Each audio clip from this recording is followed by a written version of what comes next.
So Holy Communion and adoration in the divine will. Now, in the Book of Heaven, Volume 12, October 23, 1917, this is what Louisa wrote. This morning, after having received Blessed Jesus, I was saying to him, Jesus, my life, tell me, what was the first act that you did when you received yourself sacramentally? Then Jesus, my daughter, the first act that I did was that of multiplying my life into as many lives for as many creatures as can exist in the world. Thus each one would have a life of mine for himself alone, a life that continually prays, thanks, gives satisfaction, and loves for him alone. It's very mind-blowing, all of this, and the next talk later on will be further on this matter of divine lives. This one here is focusing more on the Holy Communion, but this is connected because Jesus said that when he received himself at the Last Supper, before he gave it, communion to the apostles, he received himself. And that's what he did.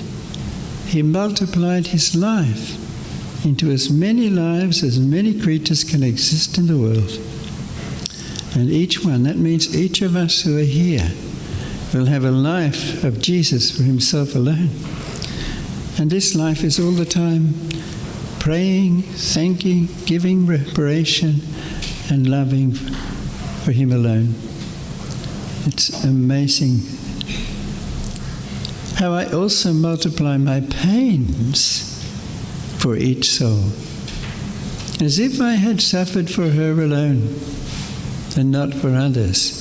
This is also very hard for us to grasp, that Jesus loved me so much that he gave everything for me. He suffered for me. He died for me. He was scourged for me. He took on all my sins. So I multiply my pain, see this, for each soul as if I had suffered for her alone and not for others. In that supreme moment of receiving myself, I gave myself to everyone. And to suffering my passion in each heart, so I could be able to conquer their hearts by way of pains and of love. Then giving all my divinity, I came to take the dominion of all. But alas, my love remains disappointed by many, and I wait with anxiety for loving hearts who, receiving me, unite with me to multiply themselves in all. That's what we are asked to do now when we receive Holy Communion. Unite with Jesus, multiply in all, desiring and wanting what I want. In this way, I can at least take from them what the others do not give me, and receive the contentment of having them according to my desire and my will. How much Jesus wants us to be able to receive him in this way. Make up for all the coldness, the ingratitude, the sacrilegious, and everything else. Therefore, my daughter, when you receive me, do what I did.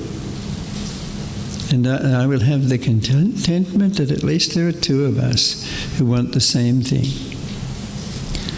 In another message in Volume 11, September 8, 1916, he says, when I instituted the Eucharistic Sacrament and administered it to the apostles, I administered myself in the will of the Father. And with that, not only did I make reparation for all, but upon finding in the divine will the immensity and all-embracing vision of everything and everyone, I embraced everyone and administered to everyone. So it's very hard for us to grasp all this because we're thinking in a divine way. There's this immensity, all-embracing vision that he has. So he embraced everyone, administered communion to everyone when he instituted it at the Last Supper. And whereupon, seeing that many would not have taken part in this sacrament, and that the Father would be offended for them not wanting to receive life, I thus gave to the Father the satisfaction and the glory as if everyone had received Holy Communion, by giving him for each soul the satisfaction and the glory of one divine life. Now Jesus has so little received this response from the human race. For centuries there was the heresy of Jansenism, which meant then people were not worthy really to receive communion, and so they would very rarely go to communion. And that went on for hundreds of years. People felt that they were not worthy, and so Jesus was deprived of all this because of the harsh teaching of Jansenism. But then came along St. Pius X at the beginning of the 20th century, and he, first of all, he lowered the age, because before that they couldn't receive at all until they were teenagers, and then it was thought they could only receive very rarely, maybe once a year, because we're so unworthy. In the strict Jansenist teaching, he said, no, we should give it to little children, and we should receive frequently. So frequent communion only came in really with Pope Pius X in the beginning of the 20th century, and then by the middle of the 20th century, so many people had stopped again. Like in Australia, if we look at the statistics, after the Depression, people suffered a bit in Australia. In the 1930s, they had the Depression, when people were very poor. Then they had the Second World War, when so many Australian young men went overseas and perished, and there were rations. And I remember rations when I was a boy. There wouldn't be many of you old enough to remember that, but food and things were rationed in Australia because we were supporting the soldiers over there in Europe. And so Australia was kind of a poor country at that time. And you know the statistics, 1954, 75% of Australian Catholics went to Mass every Sunday. 75%. That was the peak of our... So people were receiving communion, and daily communion was very common then. People were going to daily communion. I mean, as a boy, I always went to Mass every day and went to receive communion, and that was very common. Lots of people were receiving communion every day. Now, everything's changed since then. Now, what do we have? We have 9% of Catholics, 75% of Catholics went to Mass every Sunday in 1954. Today it's 9%, but I think about 6% of those 9 would be migrants. So there's hardly anyone anymore receiving communion, even on Sunday. And so the suffering of Jesus is so immense today that most of the history, the people have not appreciated this. They haven't appreciated.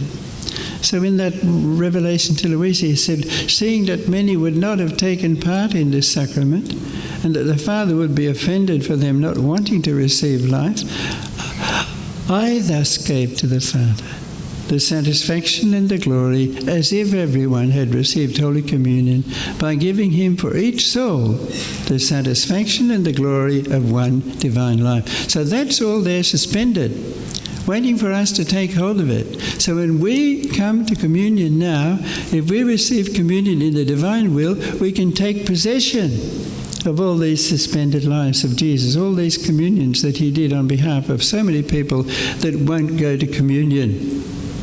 And we can do it. We can make it our own and give him so much glory and thanksgiving. I bid you receive communion in my will. Repeat that which I did. And in this way, you will not be alone in making reparation for all, but will give myself to everyone, just as I intended to give myself to everyone, thereby giving me the glory as if everyone had received communion. My heart feels moved to compassion in seeing the creature unable to give me anything that is worthy of me. Take my things and make them his own, thereby imitating what I did. We can't do anything worthy of God. We are very limited, miserable little creatures. But by giving us this gift of the divine will, we can give him things that are worthy of God. We can take his things, make them our own, imitate what he did. He gives them to me in order to please me, and I in my pleasure go about repeating, "Well done, my son, you have just done what I had done." Think of the immense joy we can give to Jesus if we receive communion in this way. So that's why, it's not good to receive communion and then go straight out of the church, and especially even more, it's not right to receive communion and then start talking to people straight away. When we receive communion, we should be ready to stay around. He will be present with us for 15 minutes after receiving him. His body and blood will not dissolve for as long as 15 minutes. So we can, it gives him joy if we wait around and we actually enter into his will. We repeat what he did when he received in Holy Communion, then we can give him such joy. He'll say to you, "Well done, my son, well done, my daughter, you've done just what I had done." Now, Louisa, going on, said, "After this I continued to pray before the tabernacle of love, and in my interior I said to myself, now this is what is Jesus doing in the tabernacle? After Mass now, Jesus is placed in the tabernacle, so he's there in the church. And unfortunately, many churches are just locked. Nobody ever goes there. Or if they're open, hardly anybody comes. So Jesus is left on his own. So Louise is saying, I said to myself, what do you do, my love, in this prison of love? And Jesus, all goodness, told me, my daughter, do you want to know what I do? I do my day. You must know that my whole life spent down here, I enclose within one day. My day begins by being conceived and by being born. The veils of the sacramental accidents, that's the appearance that he has in the host, served me as swaddling clothes for my tender age. And when, because of human ingratitude, they leave me alone and try to offend me, I do my exile, left with only the company of some loving soul who, like a second mother, cannot detach herself from me and keeps me faithful company. We know some of the great saints, they found it so hard to take themselves away. When they're in the presence of Jesus, they're so conscious of his presence, so conscious of his love, so conscious of his need for our response of love, that they find it difficult to leave. One of our Redemptorist saints, St. Gerard Magella, he was a brother, and when he was still, before he actually joined the Redemptorists, he'd already had the practice of staying all night before the Blessed Sacrament. He found a way, even though the church was locked, he could climb up into the bell tower and get into the church and spend the night there in prayer. He had so when he became a brother, he asked permission from the superiors if he could spend nights in prayer. He was given permission here. And when he had to go away to do his work, he would find it so hard to tear himself away from Jesus. His faith was so strong. Another one with this tremendous faith in the real presence was St. John Paul II. They used to have ruses to try not to let him know where there is a chapel, where the Blessed Sacrament is, because he'll go in there and he'll be late for everything because he'll be lost in prayer. And that's happened more than once. He was quite late for appearances and things because he went past the tabernacle, had to go in, he'd throw himself on the floor and pray, and he spent the whole nights in prayer. Even as Pope, he often spent the night in prayer. So these great saints had so much faith. They recognized so well the reality of the presence of Jesus, his reality, that he really is there. And it's very hard for us to recognize that. You know, the apostles had three of the apostles had one great experience of feeling the presence of God in an extraordinary way. And the transfiguration, when his face became bright as sun, his garments white as snow, and they felt this, Lord, it's wonderful for us to be. Let's stay here, build tents. But then, of course, that passed, and he went back into his ordinary appearance. But it is that same glorious Lord who is present in every tabernacle, and it's so easy for us to ignore that and not realize it.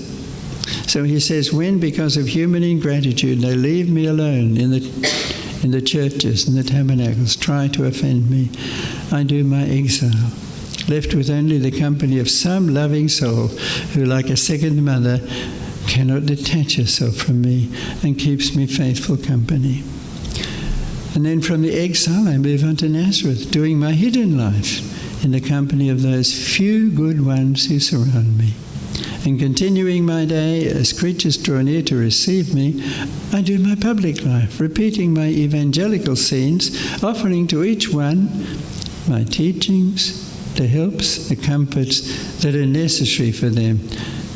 I act as father, as teacher, as doctor, and if needed, also as judge.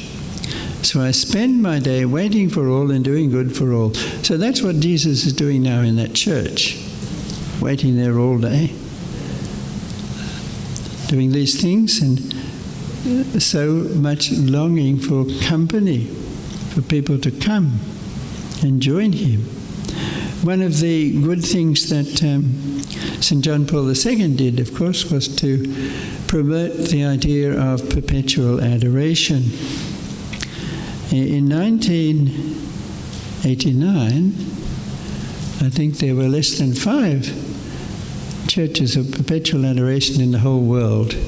One of them was Sacré-Cœur in Paris. Have any of you been to Sacré-Cœur in Paris? Some of you have. There's a tremendous contrast between Sacré-Cœur and Notre Dame. Notre Dame is more like a tourist place where people are walking around looking at all the things there. Whereas Sacré-Cœur, they have a barrier there, only those who want to pray, and they have the Blessed Sacrament exposed, and it's been exposed there continuously since 1880. So it's a wonderful place of prayer, the Sacré-Cœur in Paris. But after 1989, and Pope John Paul II tried to get parishes all over the place to establish perpetual adoration, so Jesus will be continually accompanied day and night. And now there are so many of these places. He went to South Korea, for example, in 1989, and there was a church already in South Korea with perpetual adoration, so he asked to see the priests there in that church, and he spoke to them, and he asked them to establish chapels of perpetual adoration where people would be keeping Jesus company day and night. And today there are more than 60 of them more than 60 of these chapels in South Korea.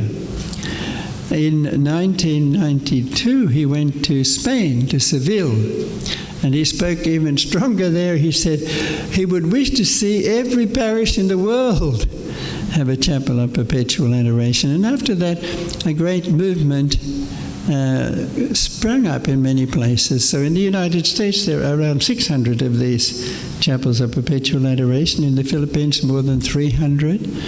I've been promoting them in Indonesia. We have 40 there in Indonesia, where people are arrested day and night, keeping watch with Jesus. In Australia, it's much harder work.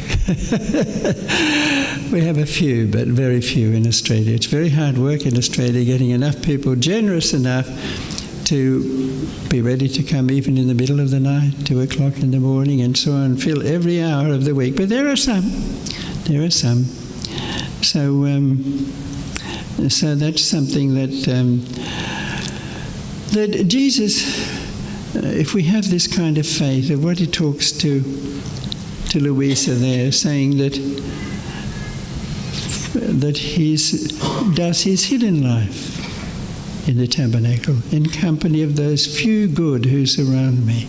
Continuing my day as creatures draw near to receive me, I do my public life, repeating my evangelical scenes, and offering to each one my teachings, the helps, the comforts that are necessary for him. That's why it is also good to bring a scripture with you when you're spending time in adoration, and let Jesus do some talking too. Don't just do all the talking to him. And so he offers then my teachings, helps, the comforts that are necessary. I act as father, as teacher, as doctor, and if needed also as judge. So I spend my day, that's in the tabernacle, waiting for all and doing good for all. Jesus alone in the tabernacle. Know how many times I have to remain alone, without a heart that would palpitate near me.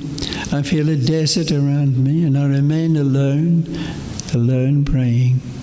I feel the loneliness of my days that I spent in the desert down here. And oh, how painful it is for me, I who am the heartbeat for all in each heart. Jealous, I guard everyone, feeling isolated and abandoned. It's the way that Jesus feels when we don't visit him, we don't spend time with him. And so, certainly, these are things that I'm quoting here. These are things written in the Book of Heaven, so these are things that were said to Luisa Picaretta. And he continues on, but my day does not end with the soul abandonment. There's not one day that ungrateful souls do not offend me and receive me sacrilegiously and make me complete my day with my passion and with my death on the cross. It is sacrilege, the most ruthless death that I receive in this sacrament of love. So people no longer worry about having mortal sin on their hearts, and they go and receive the Lord. And we know that priests celebrate Mass sacrilegiously. So these are things that greatly offend God. So in this tabernacle I do my day by carrying out everything I carried out in the 33 years of my mortal life. And just as in everything I did and do, the prime purpose, the prime act of my life is the will of my Father, that it be done on earth as it is in heaven. So in this little host I do nothing other than implore that one be my will with my children. So Jesus is all the time imploring, your will be done on earth as it is in heaven, and we can do the same with him. That should be a prayer that's always on our hearts too. So he says, unite with me in my Eucharistic day, and I call you in this divine will, in which you find my whole life in act.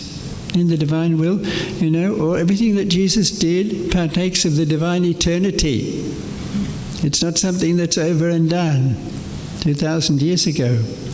It partakes of the divine eternity. It's always in act.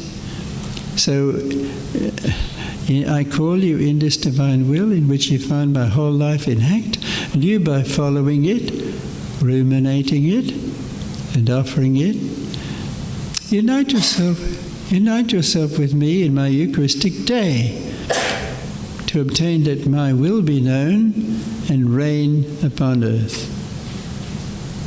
And so you too will be able to say, I do my day together with Jesus. What an encouragement it is to spend as much time as we can in the presence of Jesus in the Blessed Sacrament. It's something that Pope Francis does. He does his hour in the morning and an hour in the evening. He admitted when he was talking to the children sometimes he falls asleep when he's doing his evening hour. But he's faithful to that, and he recently, talking to some priests, he said, the most visited house, the visited room in your house should be the chapel, encouraging us always to spend time with Jesus in the chapel. But less and less priests seem to do it these days. So that's what I've got there from the Book of Heaven, talking about receiving Holy Communion in the divine will and adoration, doing adoration in the divine will, conscious of what Jesus told Louisa about how he received Holy Communion in the Last Supper. And in his divine wisdom and knowledge, he was conscious of all the communions that we could do in our lives. He was conscious of all the ones that we did in a distracted way.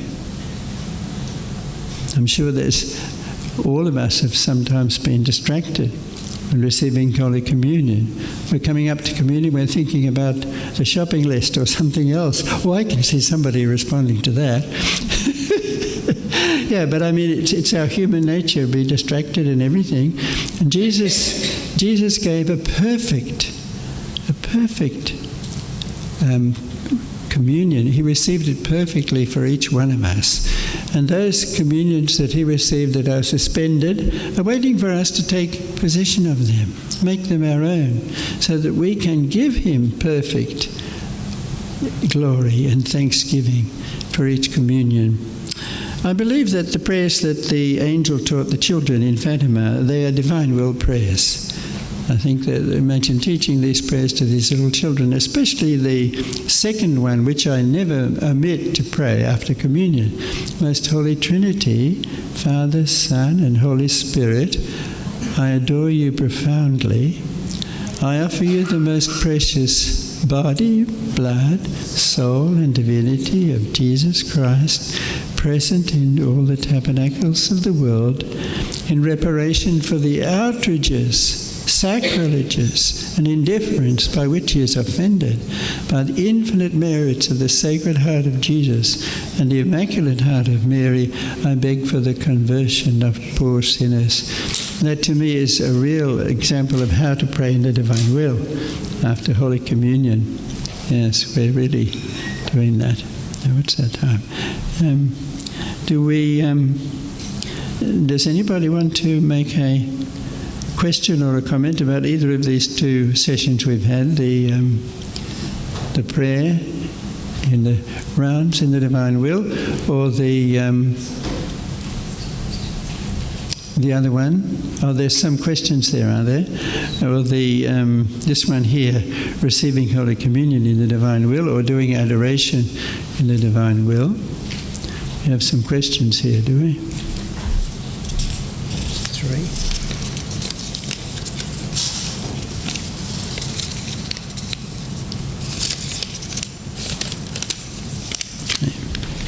Father, can you please clarify? I get asked this one, but it's not on the topic of the divine will. It says receiving communion on the tongue versus on the hand. That's not part of this teaching. Some parishes and priests don't allow communion on the tongue. And this is the wrong thing from a false prophetess in Sydney, who's said some awful things. She said 2/3 of the things that the false prophets say are correct. They suck you in. People like Maria Divine Mercy, 2/3 of what she said was beautiful, encouraging people to. But 1/3 is also deceptive. It's the same with Valentina in Sydney. Valentina's the one giving out to receive on the hand is a mortal sin. But she's been one who's been very false in other things. I mean, she regarded Jacinda Ardern as a kind of saviour. At the time she talked about God having chosen her and everything, and she produced the worst possible abortion laws. So we have to be very careful with those who make statements like that it's a mortal sin to receive on the hand. What is important is how we receive it, with what kind of love, what kind of devotion. Now, the Church in Australia allows 4 ways of receiving communion, and some churches only they restrict that, which is not really what they should do. They should obey the bishops and allow everything. They should allow people always to receive on the tongue kneeling, to receive on the tongue standing, to receive in the hand standing, or to receive in the hand kneeling. All 4 have been approved by the Bishops' Conference, and many bishops have written letters. I've been in dioceses where they say no priest should refuse any of these. So if a priest does refuse that, it's not right. But if they do, if you're in that parish, well, then it's God's will that you have to do what the parish priest says, and you have to follow the law. So what is important is, because you can receive kneeling on the tongue and be distracted, and maybe even judging other people and saying, oh, look, I'm holier than them because I'm receiving this way. And then your communion is not very pleasing to God at all. But you may wish to receive, but in your parish, or you're directed to another line where the Eucharistic minister is not giving on the tongue, well, then you obey God, His will. But you do it with the greatest love and reverence. So it's not actually on the topic of the divine will, this one, but what we do is we do the divine will and we follow what the authorities in the church tell us. I mean, there was a bishop, probably some of you know about Bishop Dominique Ray in France. You haven't heard about that? I know Father Doug Harris, who goes with me to Indonesia, and we set up all these chapels of perpetual adoration. He's a great fan of Bishop Dominic. He was one who recently was asked to step down by the Pope because he was allowing too many masses in the Tridentine rite in his diocese, so he was to step down. Well, he was a very devout priest. He had more adoration in that diocese than anywhere else in France, more vocations. But he immediately said, I must do God's will. The authority comes from Pope Francis. So with all my heart, I obey Pope Francis and I step down. So again, we respect the authority in the parish we are as being God's will. So we work within that. Now, is everything divine will? In a family unit, if a spouse or a child is doing the wrong thing, for example, one is an alcoholic, would this also be divine will? No, it's not divine will for someone to abuse alcohol. God created alcohol. It's praised a lot in the Psalms. Jesus himself drank wine, so there's nothing wrong with it. It's a gift of God, but any gift of God can be abused and taken to excess. So it's certainly not God's will that somebody become an alcoholic and that... you can say if a person may have this tendency, and it's an interesting thing that the former Superior General, for 12 years he was Superior General of the Redemptorists, and then Pope John Paul II made him an Archbishop, and Pope Francis has made him a Cardinal, and in Newark, New Jersey, Cardinal Joseph Tobin. But he's an alcoholic. He grew up, inherited it from his family. So even as a cardinal, even as the leader of the Redemptorists, he's always had to attend every week Alcoholics Anonymous. He doesn't drink, but he needs to attend that because he has this in his genes, that he can't drink moderately. So I guess that's God's will for him, and he's such an example, and such humble. He never hides the fact that he is an alcoholic. It's amazing. So, it's the fact that you have this tendency in you, certainly that can be God's will, as a test for you. But then if you give into it and become, you see, we had the perfect example of Matt Talbot in Ireland. How many have heard of Matt Talbot? In Sydney we have the Matt Talbot Hostel, the hostel for homeless men. I've often said Mass there and I've served at the tables. It's named after Matt Talbot, who was a terrible blind drunk for about the first 28 years of his life. When he was a teenage boy, he was working in a liquor place or something, and he became completely addicted. But then he had this extraordinary conversion. And in the latter part of his life, he did a lot of penance. He spent many hours in adoration, and I think they're moving for his beatification. So the fact he was an alcoholic, he couldn't control it. It's something that, with God's grace and an extraordinary gift, he was able to overcome.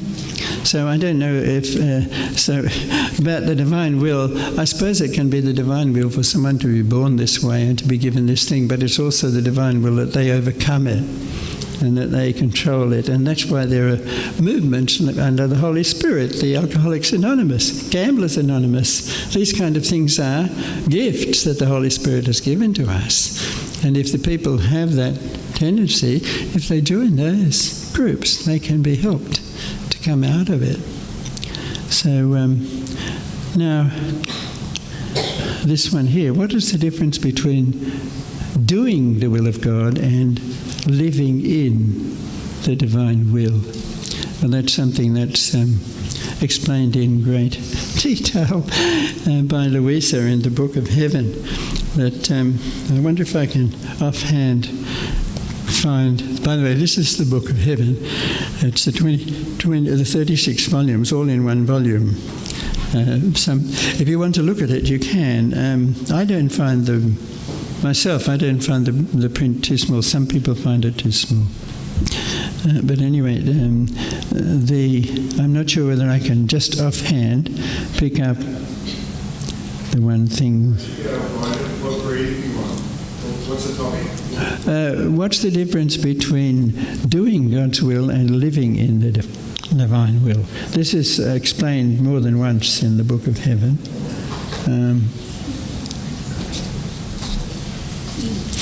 We've been encouraged to do God's will always. I mean, the saints of the past were all...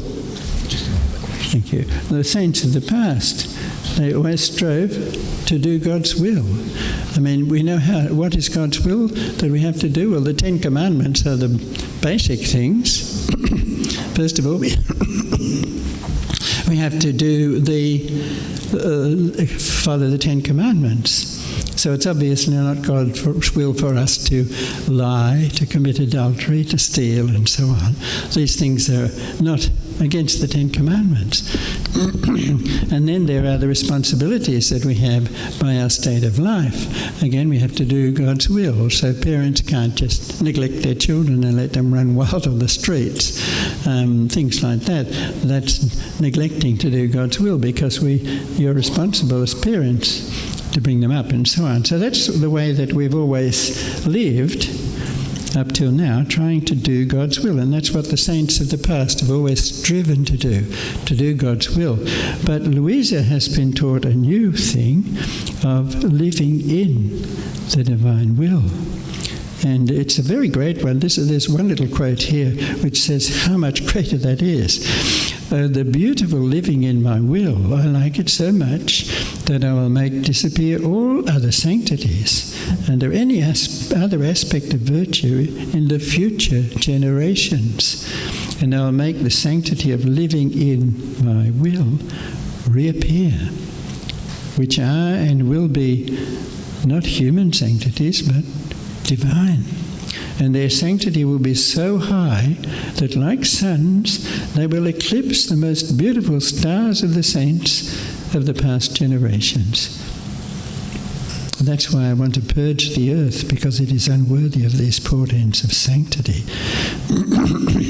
And she says, And Jesus says to her, I want you to be the beginning of the sanctity of living in my will. So it means that we desire, first of all, we desire it. We can't do this by ourselves. We can't live in the divine will. It's beyond us. What we need to do, first of all, is to desire to live in the divine will.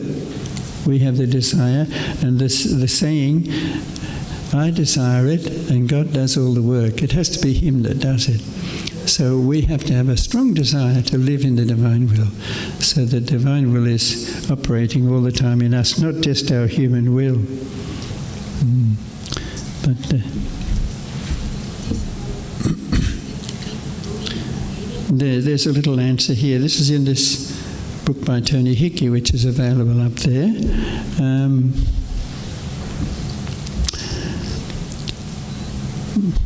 A frequently asked question is, didn't the saints possess the gift of the divine will? The answer is no, because they were doing the divine will. Until now, the saints have been only able to align themselves to God's will. As they became more aware of what God wanted them to do and how He wanted them to be in their daily lives, they corresponded as best they could to His will. However, the gift of the divine will is not only about doing God's will, but possessing God's will. Letting God carry out His own will, Himself, within you, through your consent. This is what Adam was doing up until the fall, and what Jesus did in His humanity through His whole life while on earth. And Jesus points out that Louisa, who received the gift of the divine will on 8th of September 1889, marks the beginning of the era of the kingdom of the divine will on earth, and this gift is now available to everyone. So the simple way is it's a question of not just doing God's will, but possessing God's will, letting God carry out His own will within you through your consent. That's a good little summary of it. And that's these. You've got still some of these available down the back? Are there still some there at the bookstore? Are any of these still available? Tony Hickey, Living? Yeah, there are some, and they're coloured. They're better than this. Yes. All right, well, they're the questions that we got. What do we have? Is this a break time, or is this a... Yes, we've got the chaplain. Chaplain at 3 o'clock. So we've got just about 15 minutes to have a quick break. And people were asking about confession. Look, I did hear some confessions before we started. I'll try and get some in, probably at the end, for those who missed out.